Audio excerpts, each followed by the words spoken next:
আসসালামু আলাইকুম। আমরা এবার দেখব হচ্ছে বাংলা গ্রামারের টপিক এবং সাব টপিকে পিএসসির যে কোশ্চেন প্যাটার্ন সেখান থেকে কোন টপিকে সবচেয়ে বেশি বা কম আসছে এই পর্যন্ত। সো আমি যদি বাংলা ভাষার সাব টপিকে যাই, এখানে এটার আন্ডারে দুইটা সাব টপিক আসছে। এটা কোনটা থেকে কতটা কোশ্চেন আসছে আমরা দেখতে পাচ্ছি। এরপরে গেলাম ধ্বনিতত্ত্ব। ধ্বনিতত্ত্ব কোনটা কীরকম ইম্পর্টেন্ট সেটা এখানে স্পষ্ট দেখা যাচ্ছে। তারপর হচ্ছে শব্দ প্রকরণ। শব্দ প্রকরণের আন্ডারে কোনটা কতটুকু গুরুত্বপূর্ণ সেটা আমরা এখানে দেখতে পাচ্ছি।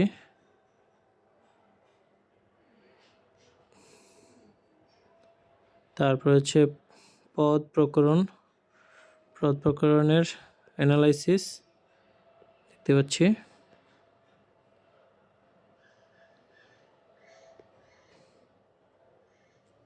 তারপর হচ্ছে বাক্য প্রকরণ।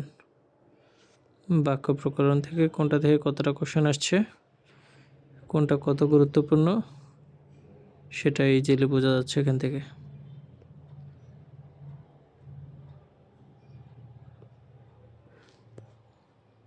ওকে, এটা ছিল পিএসসির বাংলা গ্রামারের অংশের অ্যানালাইসিস।